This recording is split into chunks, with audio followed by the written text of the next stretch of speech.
Dear students, मैं आज की इस वीडियो में क्लास 10 के model activity task life science के सॉल्यूशन बताने वाला हूँ। इस वीडियो में फुल मार्क 20 है और जो फरवरी 2022 के लिए दिया गया है।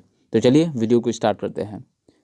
Question number 1, right the answer in complete sentence by choosing the correct answer for each question with respective serial number.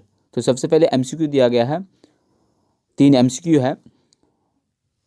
Number 1, identify the part of brain that is related with the control of balance of the body। तो brain के वो कौन से part है जो body के control करता है, जो बॉडी के बैलेंस को कंट्रोल करता है। तो आंसर होगा option number B, cerebellum. Question number 2, select the pair that is correct. तो यहाँ पर पेयर है, 4 पेयर है, इसको जो करेक्ट पेयर है उसको सेलेक्ट करना है। तो आंसर होगा option number D, flexor muscles, biceps. Question number 3, determine the number of spinal nerves in human body.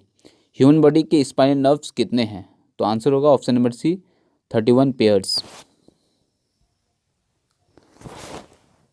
Question number 2, fill in the blanks with proper words in the following sentences. तो यहाँ पर blanks है, उसको भरना है proper word से। Number 1, the 2 hemispheres of cerebellum remain connected by. तो cerebellum जो है ये ब्रेन का एक इम्पॉर्टेंट पार्ट है। तो ये इसका 2 पार्ट है, तो वो दोनों पार्ट किससे कनेक्टेड रहता है? तो आंसर होगा vermis. Number 2, cornea work as a medium. तो कॉर्निया जो है, जो काम करता है, किस मीडियम की तरह काम करता है? तो आंसर होगा ट्रांसपेरेंट, मतलब जिसके आर पार दिखता है। Number 3, cycling is an example of dash reflex action. तो साइकिलिंग जो है वो किस तरह के रिफ्लेक्स एक्शन है? तो आंसर होगा condition. Number 4, locomotion occurs in paramecium with the help of. तो पैरामीशियम में लोकोमोशन होता है, किसकी हेल्प से होता है? तो आंसर होगा सेलिया। अब question number 3, answer in 3 sentences. 2 या 3 सेंटेंस में आंसर देना है। तो क्वेश्चन नंबर 1 है, analyse the role of myotome muscles in locomotion of fish. तो फिश के लोकोमोशन में मायोटोम मसल्स का क्या रोल है? तो सबसे पहले हेडलाइन लिखना है, role of myotome muscles in locomotion of fish. मछलियाँ अपने पड़ों और इजलात की मदद से पानी में तैरती हैं। मछलियों की रीढ़ की हड्डी के दोनों तरफ डब्लू की शक्ल के इजलात पाए जाते हैं।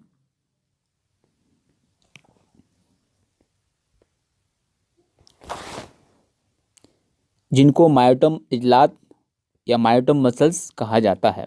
जिस्म की दोनों तरफ के इन इजलात की बारी बारी सिकुड़ने और फैलने से मछलियों के जिस्म में लहरदार हरकत पैदा होती है। ये हो गया मायोटोम मसल्स के रोल। क्वेश्चन नंबर 2 है, एक्सप्लेन द फंक्शन ऑफ साइनप्स। साइनप्स क्या फंक्शन है? साइनप्स का काम बरकी महरिकात को एक न्यूरॉन से दूसरे न्यूरॉन में मुंतकिल करना है। मतलब साइनप्स का काम जो है वो इलेक्ट्रिक जो स्टिमुलस सब होता है वो इलेक्ट्रिक की तरह एक न्यूरॉन से दूसरे न्यूरॉन में ट्रांसफ़र होता है। तो ये काम जो है साइनप्स के थ्रू होता है। Question number 3, while looking at objects closer to the eye, adjustment occur in the focal length of the lens of eye. Justify the validity of this statement. तो क्वेश्चन क्या कह रहा है कि while looking at object closer to the eye, मतलब कोई भी object को देख रहे हैं जो हमारे आँख के बिल्कुल क्लोज है, तो एडजस्टमेंट ओकर इन द फोकल लेंथ। तो उसकी वजह से फोकल लेंथ में एडजस्टमेंट होती है, दूर की चीज़ों को देखने के लिए और करीब की चीज़ों को देखने के लिए। तो ये स्टेटमेंट को जो वैलिडिटी देना है, जस्टिफाई करना है, तो इसका आंसर हो जाएगा। और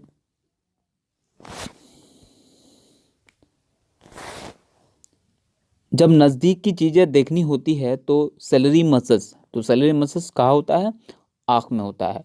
तो सेलरी मसल्स सिकुड़ जाते हैं, जिससे लेगामेंट्स ढीले पड़ जाते हैं और नतीजे में लेंस भी सुकर कर मोटा हो जाता है और इसका खम बढ़ जाता है, यानी इसका फोकल लेंथ कम हो जाता है। तो ये हो गया आंसर। तो देखिए पिक्चर में कि करीब की चीज़ों को देखने के लिए फोकल लेंथ में क्या एडजस्टमेंट होती है, देखिए यहाँ पर फिगर में दिखाया गया है। Question number 4, discuss the reason for development of myopia and the necessary corrective measures. तो इस क्वेश्चन का मतलब है कि मायोपिया ये जो बीमारी है आँखों में होने वाली, तो ये बीमारी क्यों होती है, and the necessary corrective measure, और इसको कैसे हम करेक्ट कर सकते हैं, इसको कैसे ट्रीटमेंट कर सकते हैं, इसका इलाज क्या है। यह बीमारी आमतौर से आँख के गोले के लंबूतरे हो जाने की वजह से होती है।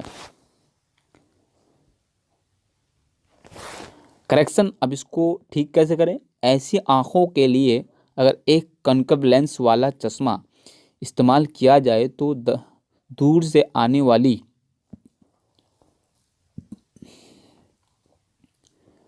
किरणें रेटिना पर ही फोकस होंगी और साफ दिखाई देंगी। Question number 4, answer the following question. तो एक ही क्वेश्चन है, locomotion occurs in organism for different regions.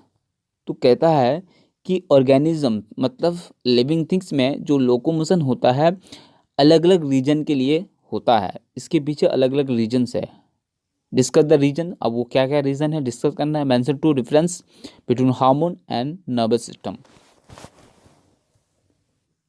Mention 2 differences between hormone and nervous system. तो यहाँ पर 2 क्वेश्चन कनेक्टेड है। तो पहला क्वेश्चन का आंसर है चलने फिरने के मकासद, पर्पसेस ऑफ लोकोमोशन।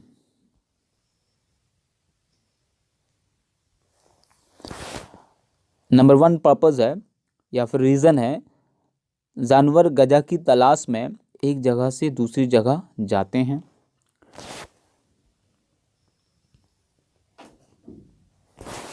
नंबर 2, रहने की जगह की तलाश जानवरों को एक जगह से दूसरी जगह जाने पर मजबूर करती है।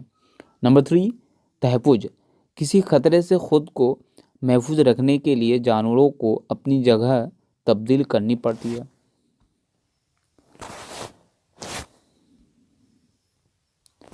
नंबर 4, तौलीद मतलब रिप्रोडक्शन, बहुत से जानवर अंडे या बच्चे देने के लिए महफूज मकामात की तरफ जाते हैं। जिनसी तौलीद के लिए अपने जोड़े की तलाश भी जानवरों को एक जगह से दूसरी जगह ले जाती है। नंबर 5 लास्ट वन, जानवर मुनासिब मिकदार में हवा, पानी और रोशनी और दर्जा हरारत की तलाश में मुनासिब मकामात की तरफ हरकत करते हैं। तो ये हो गया answer, purposes of locomotion in organisms. Mention 2 differences between hormone and nervous system. तो यहाँ पर 2 डिफरेंस लिखना है हार्मोन और नर्वस सिस्टम के बीच।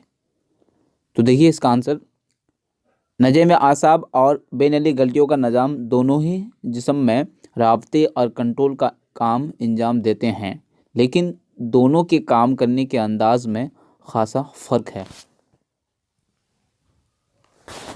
नज़े में आसाब इलेक्ट्रिकल सिग्नल्स की सूरत में तहरीकात भेजता है, जिनकी वजह से जिस्म में फौरी तौर पर मुख्तसर वक्फे के लिए कोई रद्द-ए-अमल होता है।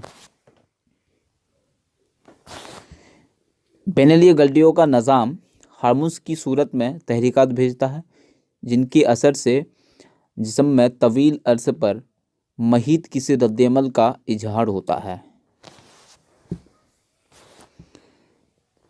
तो मैंने आप लोगों को इस वीडियो में क्लास 10 के मॉडल एक्टिविटीज लाइफ साइंस के सॉल्यूशन को बताया, जो फरवरी 2022 में दिया गया है।